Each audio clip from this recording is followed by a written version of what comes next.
हर हर महादेव मेरे प्यारे दोस्तों। भोलेनाथ का स्वरूप जितना ही अद्भुत है उतना ही रहस्यमयी भी है। भोलेनाथ माथे पर चंद्रमा विराजते हैं,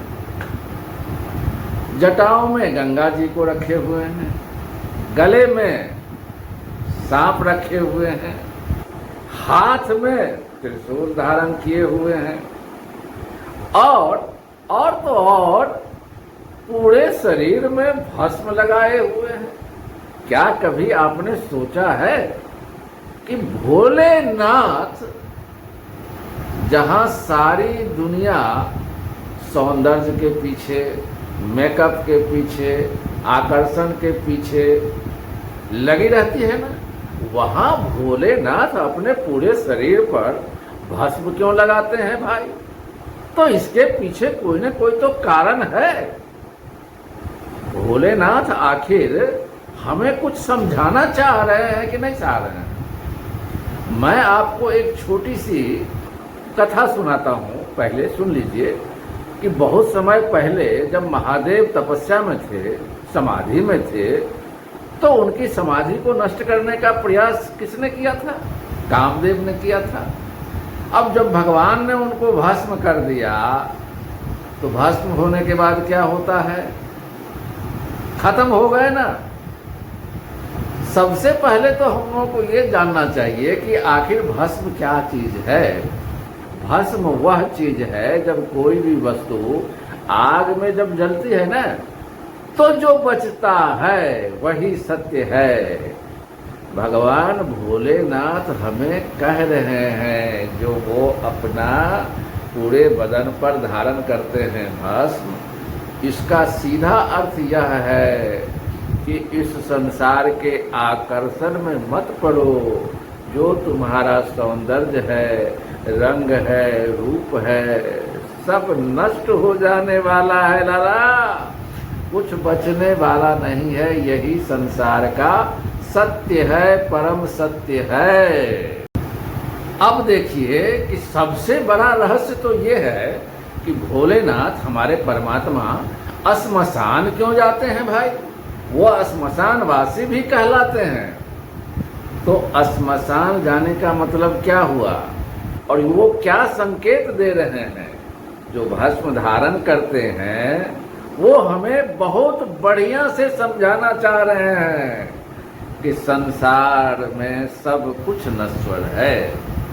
जो धन तुम अपना समझकर अहंकार कर रहे हो, अभिमान कर रहे हो, जो रूप तुम्हारा है उसके सौंदर्य को देखकर जो तुम अभिमान कर रहे हो, तुम तो अपने पद और प्रतिष्ठा पर अभिमान कर रहे हो। जातियों में लोगों को तुमने बांट करके दूसरे को छोटा और स्वयं को बड़ा करके रखा है। न जाने अपने को तुम कितना ज्ञानी समझते हो।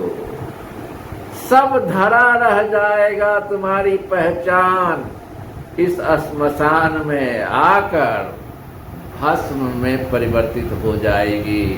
न तुम्हारा रूप बचेगा, न रंग बचेगा, न धन बचेगा, न अभिमान बचेगा, न सौंदर्य बचेगा, न प्रतिष्ठा बचेगी। सारी पहचान तुम्हारी इस श्मशान की सत्यता को समझो, यही है सत्य।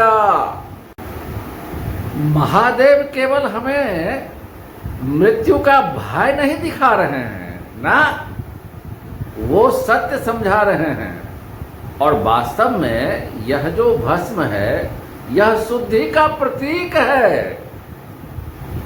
आपके मन में, हमारे मन में जो काम है, क्रोध है, लोभ है, अहंकार है, ईर्ष्या है, द्वेष है, इनको हमें जलाने की जरूरत है। अग्नि जैसे महादेव बोलते हैं ना कि जल जाने के बाद भस्म हो जाता है, अर्थात वह शुद्ध हो जाता है। जब हमारे अंदर के दुर्गुण, हमारे अंदर का छोटापन, किसी से बैर रखना, ईर्ष्या रखना, काम रखना, क्रोध रखना, लोभ रखना, इन सब अवगुणों को जलाकर भस्म कर दो। जब ये सब भस्म हो जाएंगे तो तुम्हारा मन शांत होगा, और शांत जब मन होगा तभी तो तुम सत्य का अन्वेषण कर सकोगे। तो महादेव का जो यह भस्म है, जो वह भस्म का श्रृंगार करते हैं, उसके माध्यम से हमें समझा रहे हैं कि तुम अपने भीतर के दुर्गुणों को शुद्ध करो, उन्हें भस्म कर दो। केवल माथे पर या शरीर में भस्म मत लगाओ, मेरी यह पूजा नहीं है। महादेव बाहरी बात नहीं कर रहे हैं। भस्म का मतलब शुद्धता, और भीतर की शुद्धता हमारे अंदर हो जाए, हमारा अहंकार खत्म हो जाए, हम विनम्र हो जाएं, हमारे अंदर करुणा आ जाए, दया आ जाए, प्रेम आ जाए। तो महादेव हमें समझा रहे हैं कि अपने अंदर के दुर्गुणों को भस्म कर दो। ये है महादेव के भस्म का वास्तविक रहस्य। संसार नाशवान है, नश्वर है। रंग रूप पर मत इतराओ, धन पर मत इतराओ, पद प्रतिष्ठा पर मत इतराओ मेरे भाई, ये सब भस्म ही तो हो जाना है।